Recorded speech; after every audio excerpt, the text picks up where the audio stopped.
that's encouraging. And other than that, I just want to welcome you all, and so very heartwarming to see you all. So we are most definitely looking forward to today's talk by Chimyo, her last talk of this session. So we can begin our opening chant.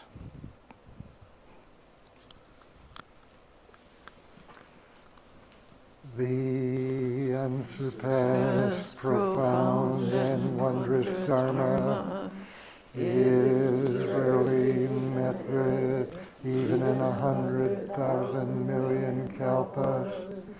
Now we can see and hear it, accept and maintain it. May we unfold the meaning of the Tathagata's truth. The unsurpassed, profound, and wondrous Dharma is rarely met with even in 100,000 million kalpas.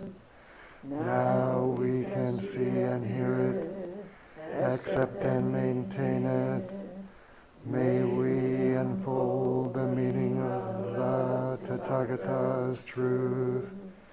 The unsurpassed, profound, and wondrous Dharma is rarely met with even in 100,000 million kalpas. Now we can see and hear it, accept and maintain it. May we unfold the meaning of the Tathagata's truth.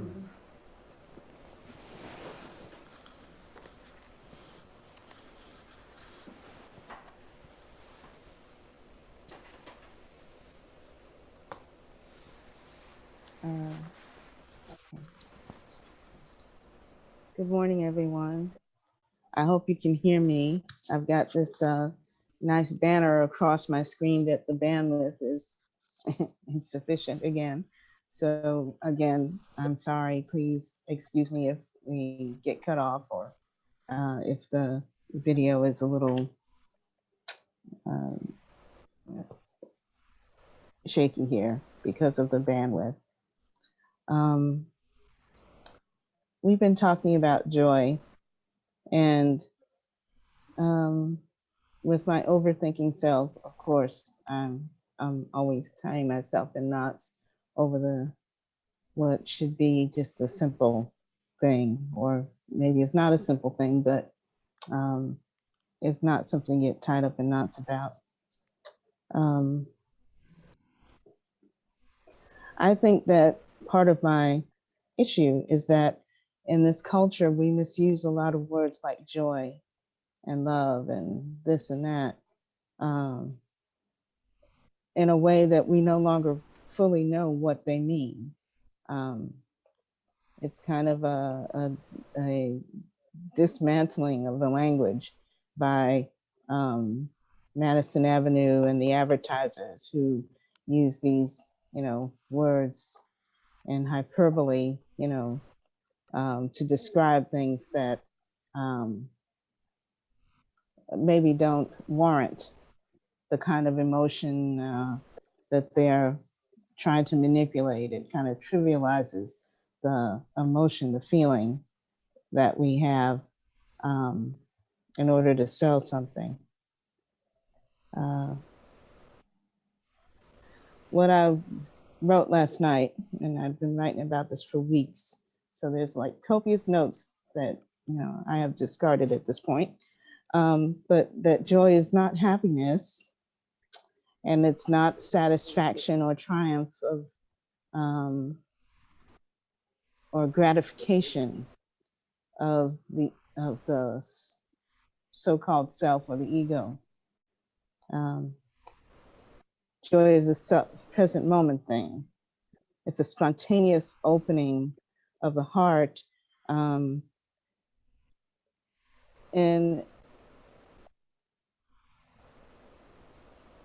just not I don't know, it has to do more with connection and the present, and not something that is spontaneous within us, that arises within us, just because that's the reality, because we're touching that reality of the Dharma. I want to read something from a book that you all have probably been using.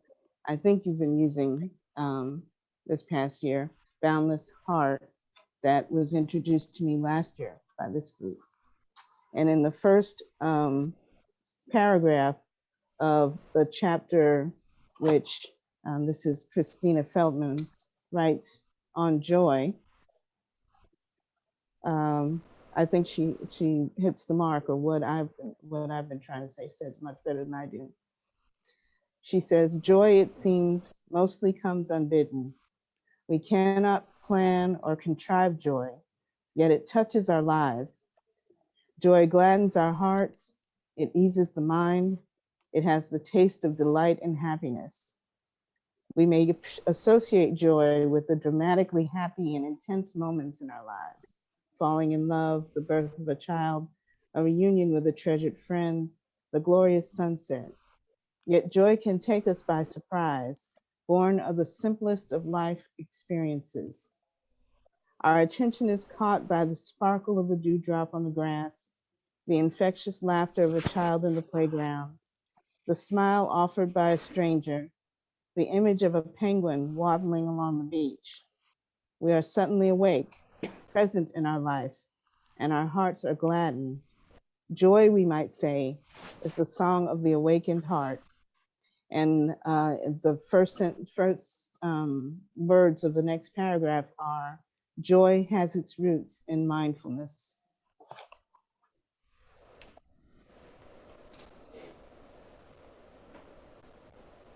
And the two words that come out of that,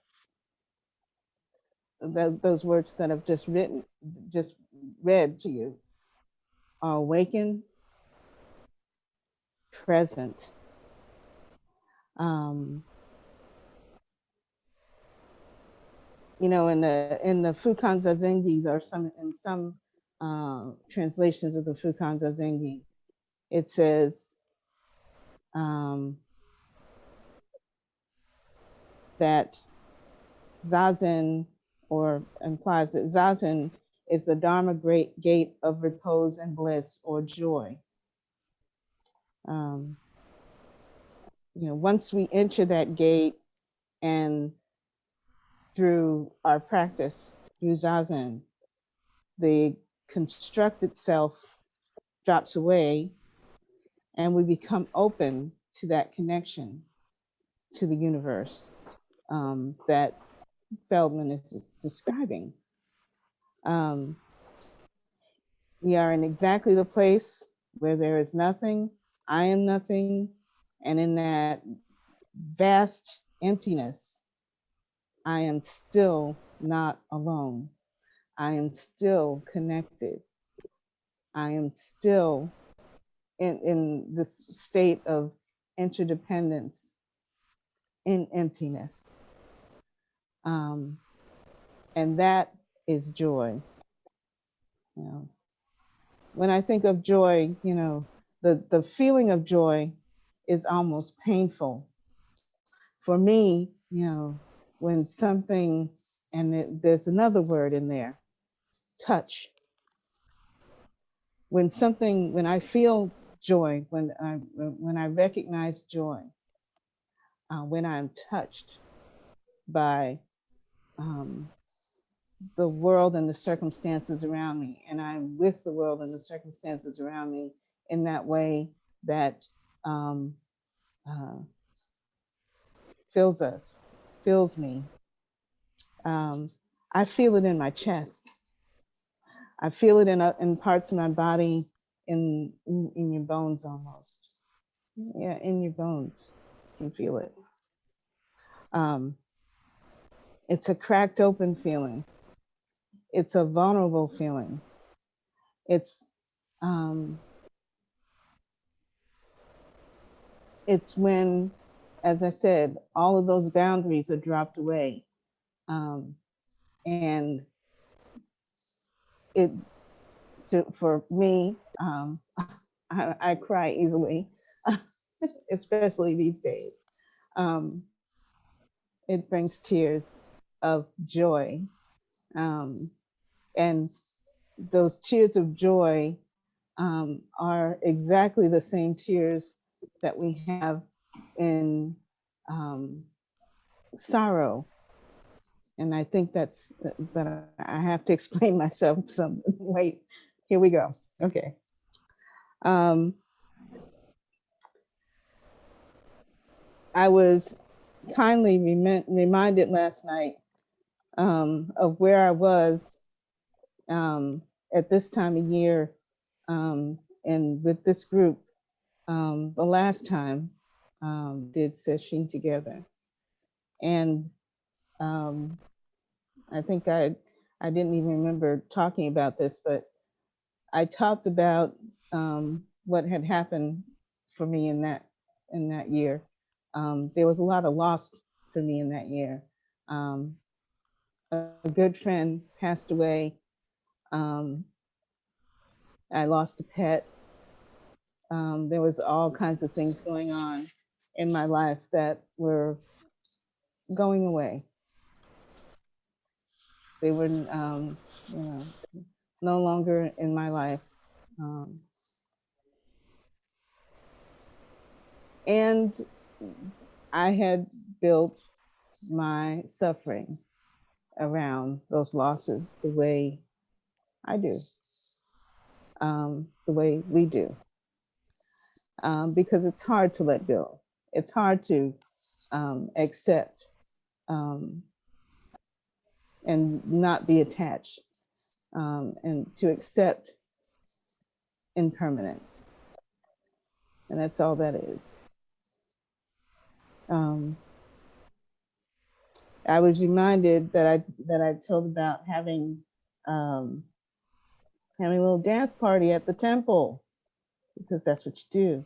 No, a friend of mine, a very good friend of mine, had suggested, jokingly, really, that we have a little party and that we dance and we get together and dance.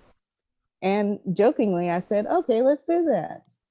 And we ended up doing it and sent out some invites, and only 3 of us showed for that. It was my friend and one other. That's 3 women there. And I fixed some pizza and we got the boombox, and we, commandeered a little corner of the Zendo, and we played music and we danced.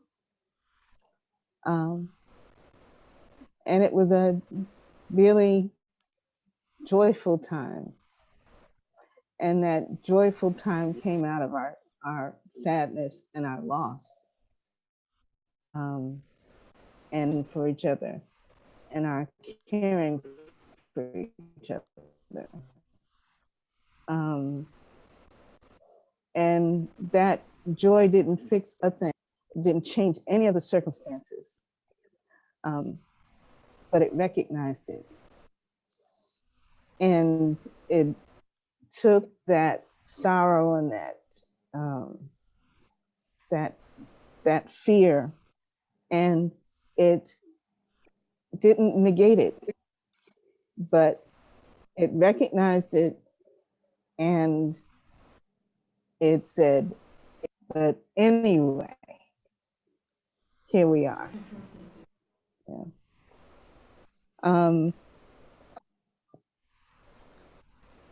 It was, that response that we had. We talked yesterday, someone asked a question about how the Buddha could say that we must respond to people in pain with a joyful heart.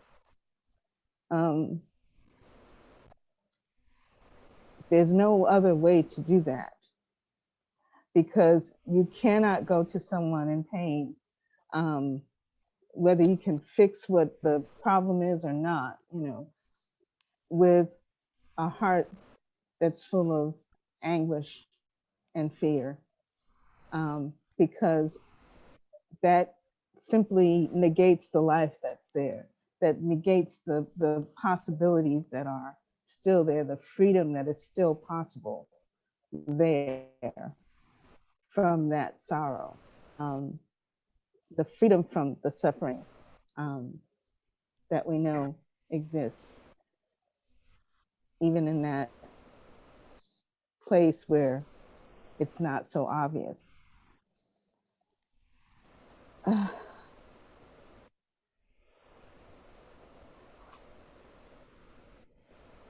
I was also trying yesterday. Yesterday was such a hard time for me. I don't know why. There's a place in the Sandokai, and I'm not sure that Shito meant this, but these words are flashing, or this sentiment is flashing in my brain around this. That in light there is darkness, but don't take it as darkness. In dark there is light, but don't see it as light. Light and dark oppose one another like front and back foot walking. We get nowhere on this path without the light and the dark. We get nowhere on this path, without those opposites, without those seeming opposites that are not, in some way.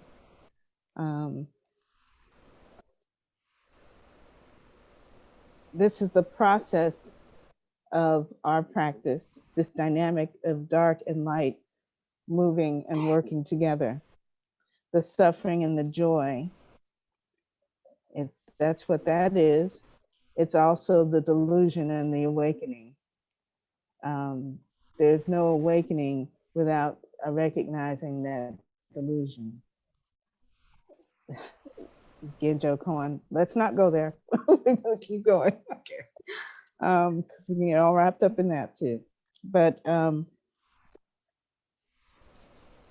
what I wrote about that, let me just read what I wrote, because there's a healing that happens when we find joy. And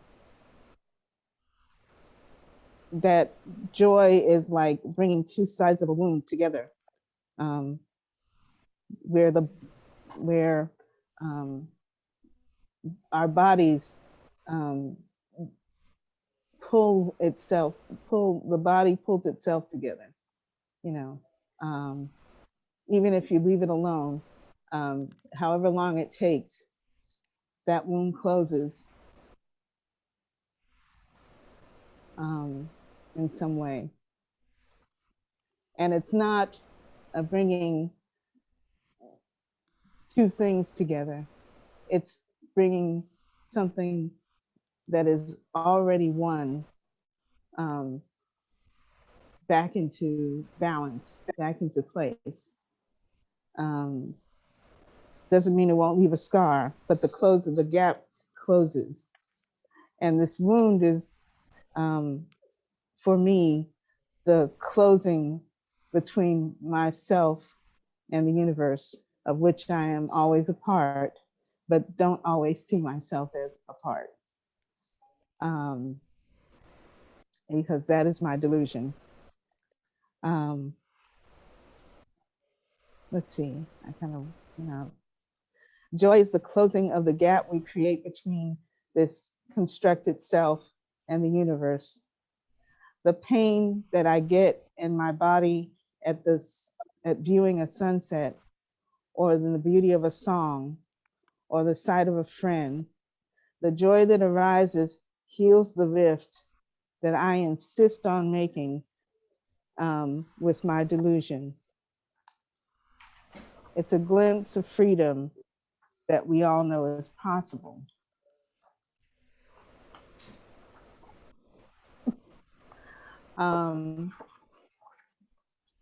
this joy is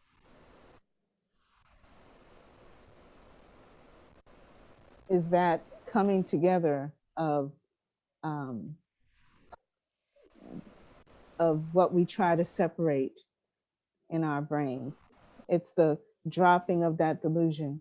You know, if you're standing out on a mountain somewhere and the sun rises and you feel the glory of that sunrise in your body, you feel the glory. You know, some people would say the glory of God, the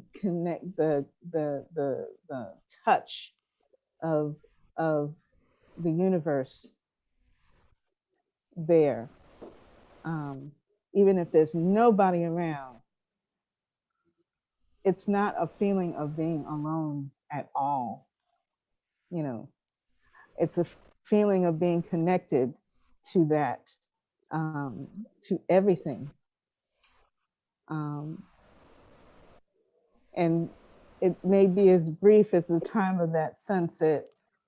I mean, that sunrise or sunset, doesn't matter. It may be simply as brief as the passing of a note in a song. But whatever it is, it's our glimpse and our very brief experience of that freedom and that connection and that real being part of the Dharma that we speak of.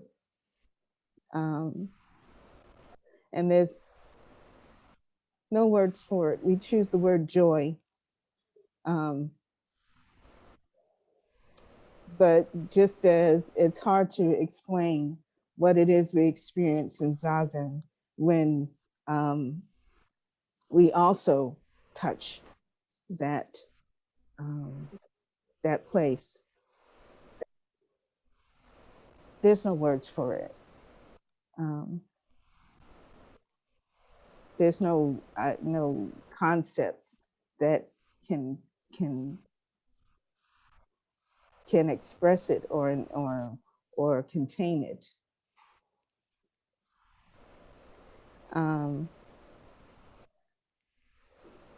It's my hope in some way, you know, that we can take our words back. You know, words are very limited, of course, but when we have, you know, some expression of what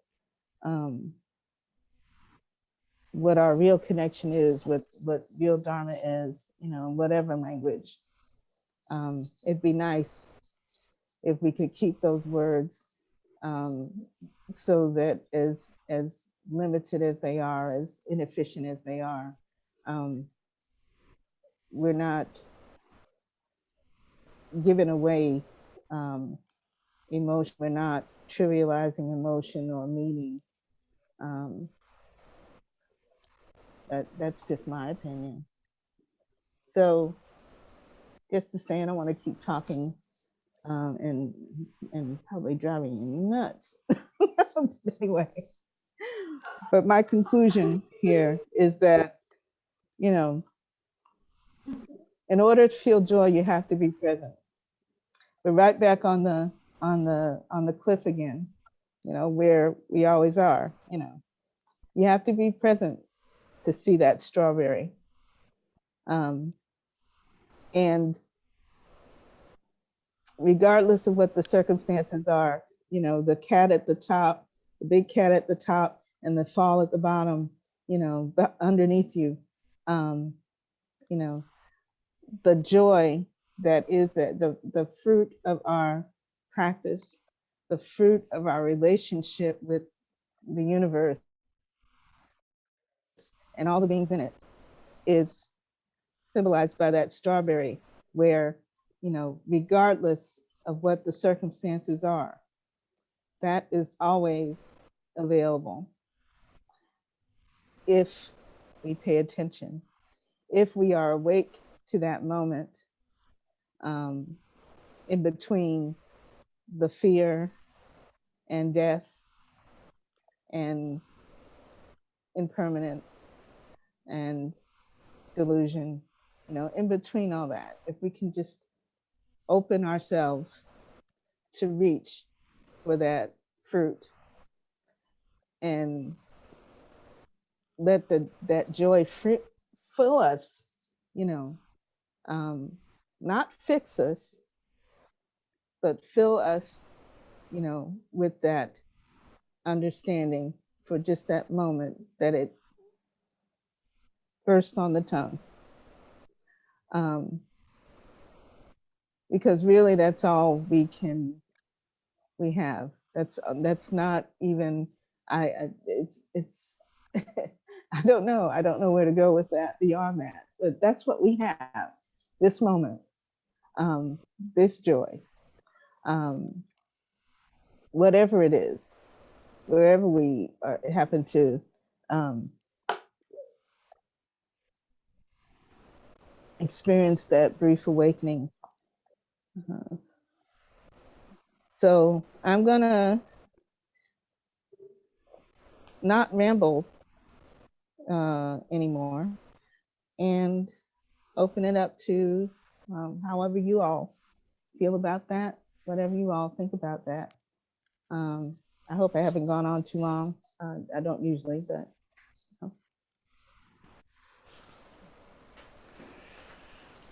All right, let's start with people in Zoom land. Please unmute yourself if you want to ask a question or offer an observation. And we would love to hear from you.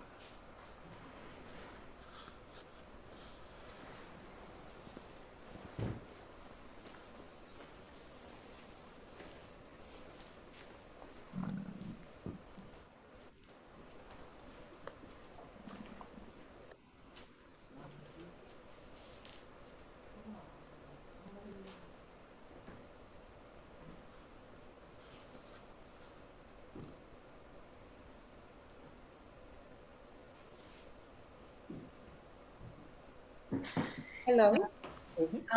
I'll ask a question. It's a joy to see you, Chimyo.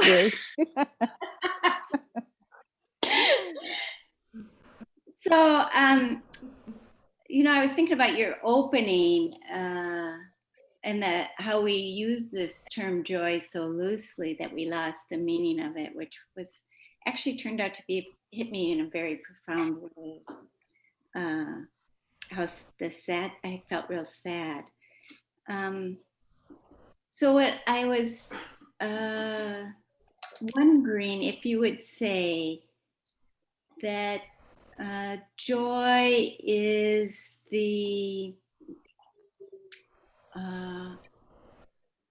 refreshing or the opening of the mundane to the sacred. That we see in, I especially love the strawberry example, where we have an experience, and no matter what it is, we open up to the sacred. And in that, what I understood was it doesn't change, but we see it or we experience it in a different way. Does that seem right to you, that the word sacred, does that?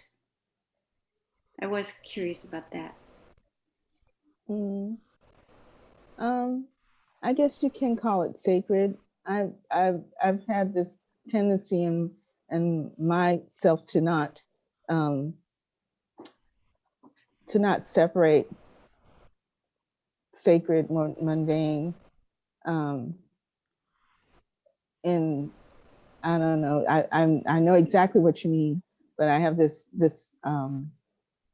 idea that I don't want to separate those two things, make something this or that, and because it sort of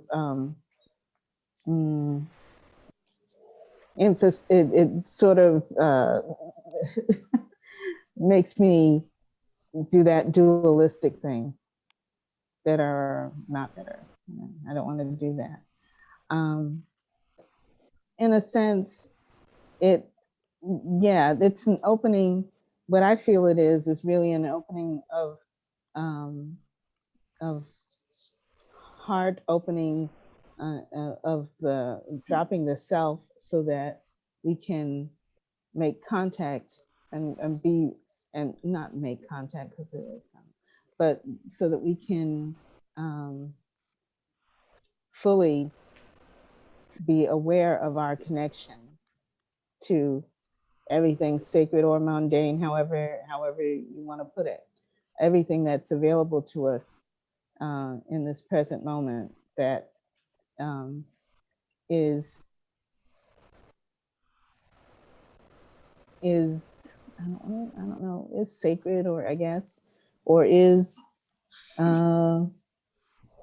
words, darn it.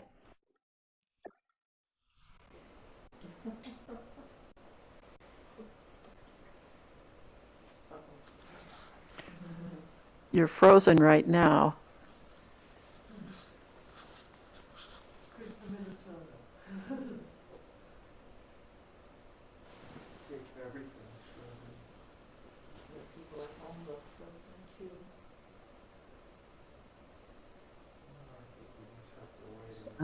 And being empty.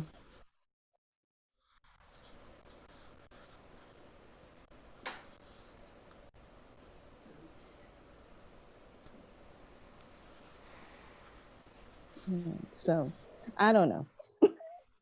Thank you. I'm sorry, Miss, I don't know. Okay. Thanks for your question, Fish. Who else? You know, on B Suits raised his hand. Oh, great. Hello, everyone, and I much appreciate this Sangha practice. I've been sitting alone for a long time, and really needing a Sangha practice. And very, all I can how this relates to joy is gratitude for being in the Sangha today and listening to Chimyo, trying to express something that we can't really express, but just sitting here with all of you is joyful. And you got, trying to understand and put it into words what you can't really do, and by doing so, trying to do so, you kind of mess it up. So and it's like, so I understand, like, we want to talk about it, but look, so being without a Sangha for so long myself, I get it wherever I can find it online, and I did try mindfulness meditation, meditate together, which is not a Zen practice, but you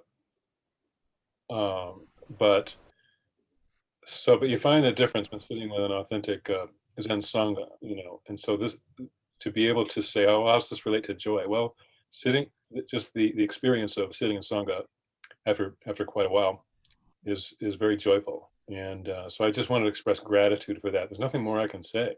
All right. So. Well, thank you. Nyon talked about Sangha practice yesterday as well, and the joy of that harmony of being together in practice. And I totally know what you mean. Thank you for expressing that.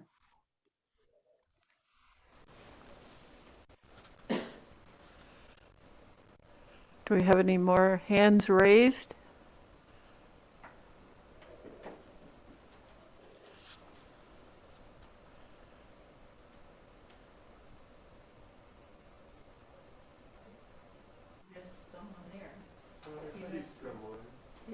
Somebody who's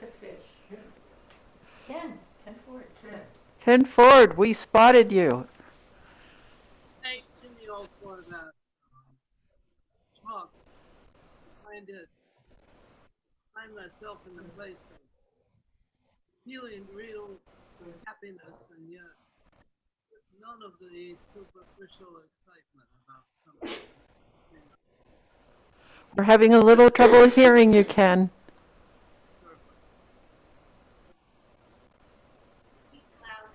Oh, speak loud. Well, anyway, for me, I can't add anything, just to express my gratitude for your talk. And it's wonderful to have this connection with you folks at Hokyoji. I'm so grateful for all of you carrying the practice. Thank you.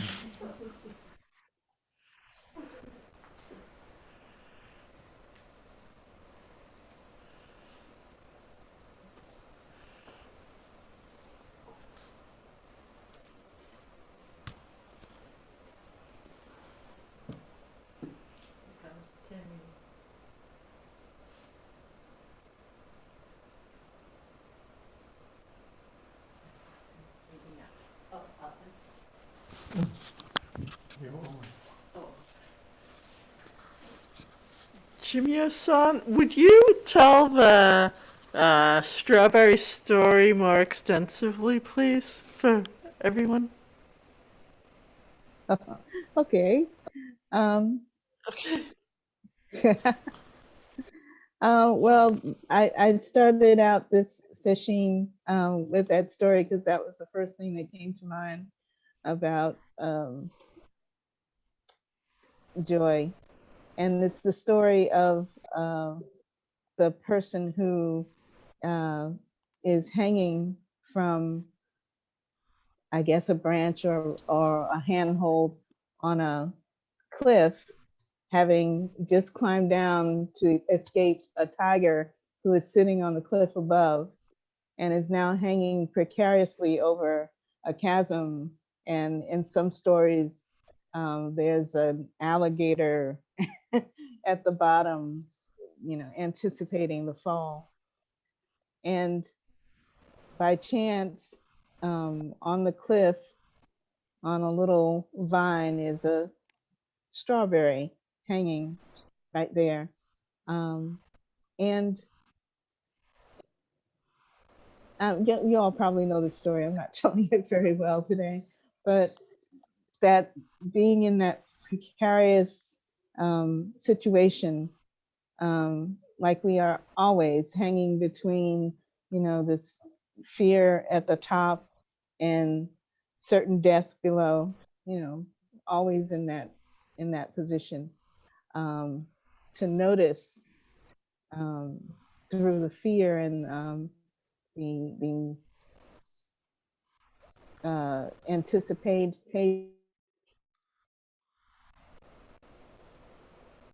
single fruit hanging there, and to pick it and enjoy it, even though those circumstances. And I am, in my mind, equating that strawberry, the taste of that strawberry, and that little bit of nourishment there as joy.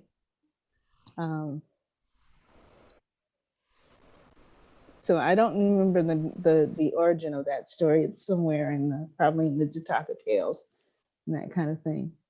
But I always kind of feel myself as being hanging from that branch, sometimes trying to figure out how to get out, commiserating, not commiserating, but basically,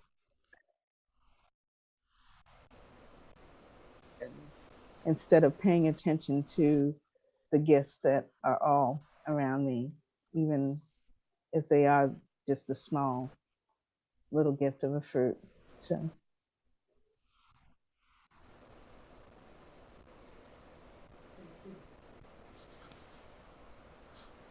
Thank you. Who else? We still have a few more minutes for joyfully interacting.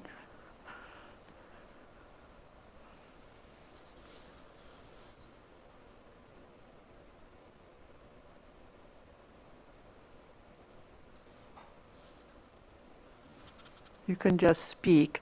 I would like to know where Yes. everybody is located, because I'm down here in Atlanta, Georgia, and I've been to Hokyoji once, and I'm always looking to get back there really soon. But I'm always curious what the weather's like and where all these people are coming from. Is everybody in Minnesota today or what? Bad, No, I'm sure they're not. it's a bad question about the weather. We're here in Duluth, Minnesota. It's probably 10 below zero. 17. 17, okay, that was earlier though. But it's beautiful.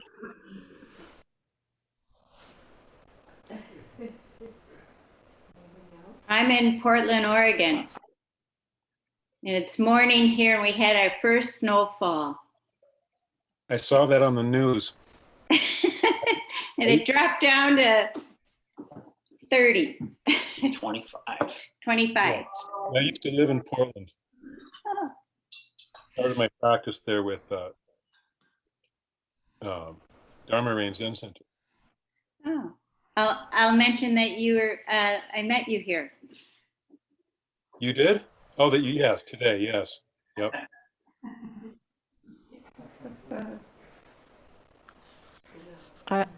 I believe that maybe not right this minute, but one person, Birgit, is joining us from Germany. And like many of us, she's been here before and has been here this week with us practicing. Birgit, if you're out there, I don't want to speak for you, but I'm a little shy speaking to the crowd, but yes, I'm located in Germany, and it's almost 6 in the afternoon, so it's getting dark now. It starts getting dark now, and I really do enjoy being connected via Zoom. Very grateful for this opportunity as well. Thank you.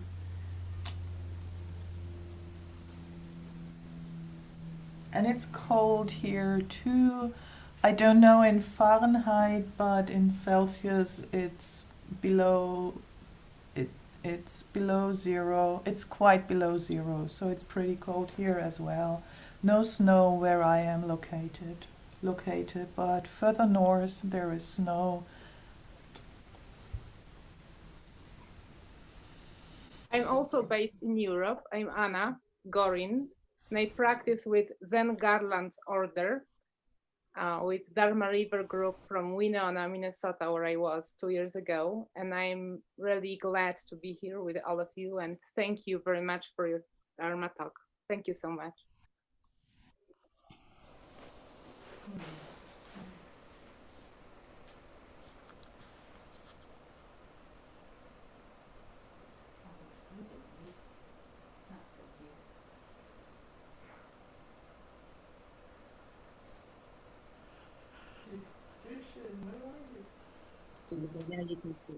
Okay, there, I think I'm unmuted now. I just want to add a note of appreciation to all of you who are keeping the home fires burning there at Hokyoji. It's marvelous to come back here and see it's exactly the Hokyoji Zendo that I know so well. And it's really wonderful to have this feeling of being there and seeing Hokyoji reach out and bring in some other voices that are very nice to have access to, like this morning's wonderful talk by Chimyo. Thank you so much for all of you who are doing the ongoing work day by day to keep Hokyoji really alive and accessible.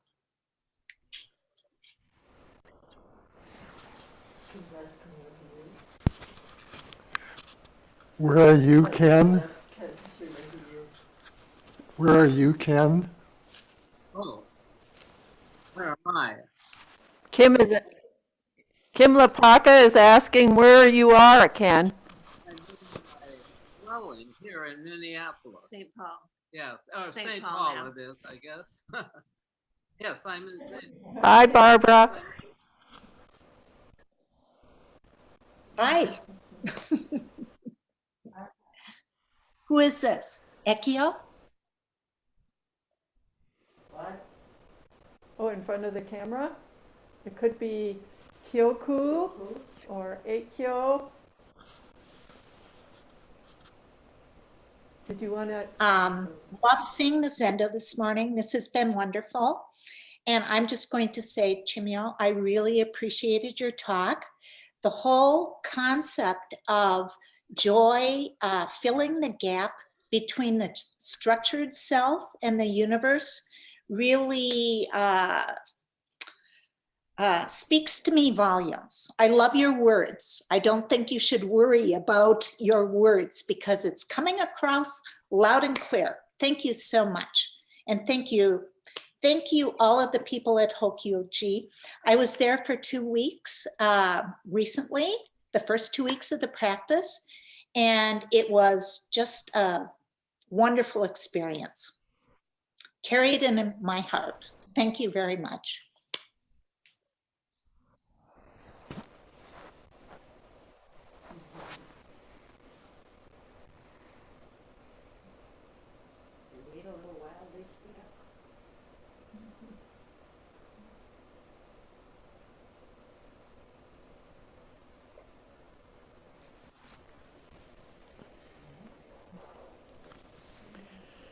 Well, this is Kyoku, and I would just like to say how much joy it gives me, and I believe the rest of us Buddhas here, to have you join us. It's a kind of an amazing phenomenon that just being able to see each other's faces and know that we're all practicing together is just over the top. Uncontainably joyful for me, certainly, and I think that feeling is shared. So thank you so much for joining us and for supporting us.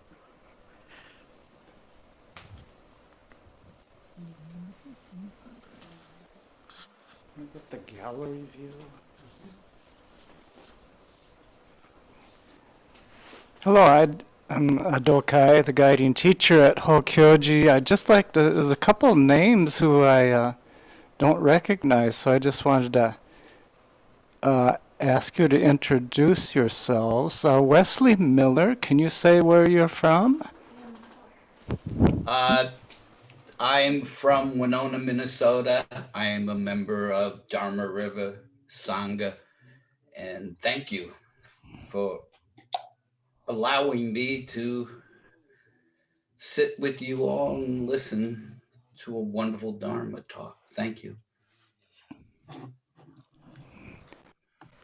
You're welcome. How about Suzanne Lauer?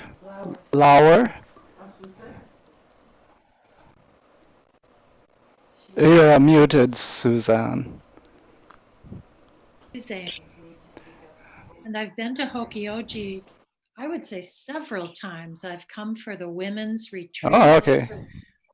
I'm a friend of both Susans. I love them. Love to see you today.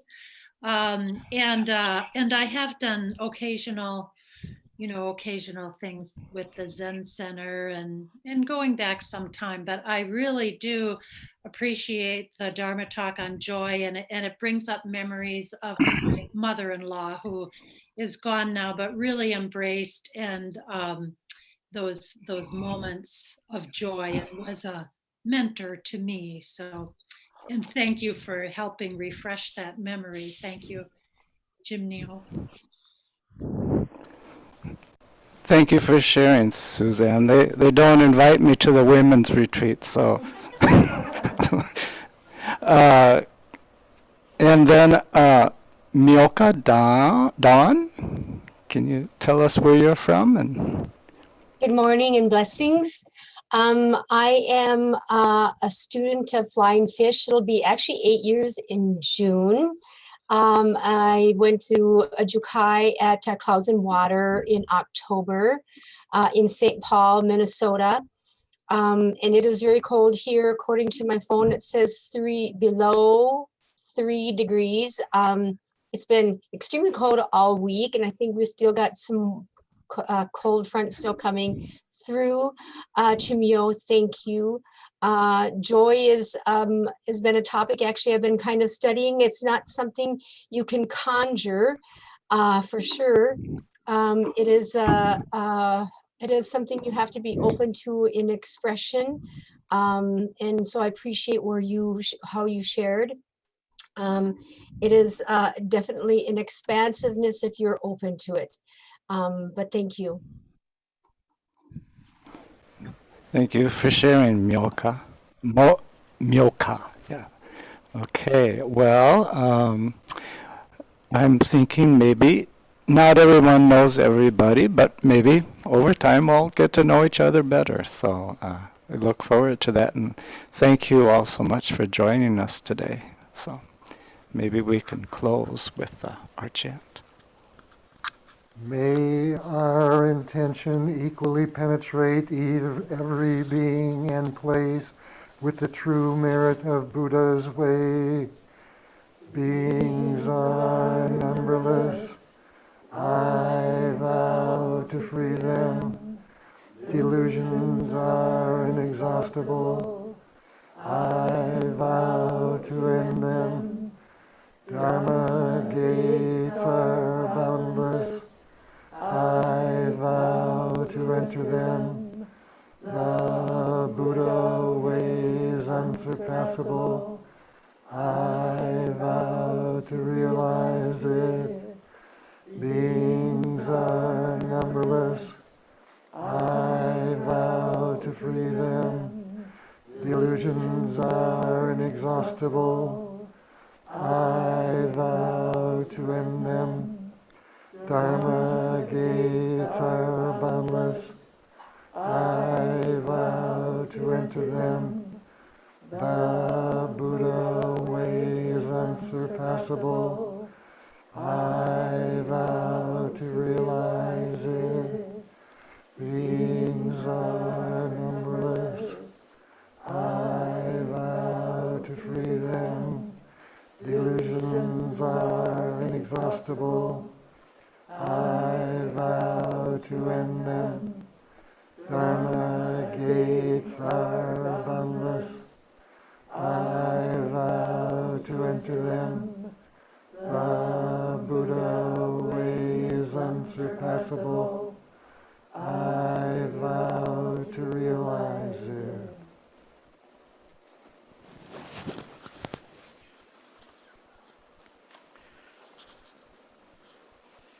Chimyo, we're going to do your bow out now.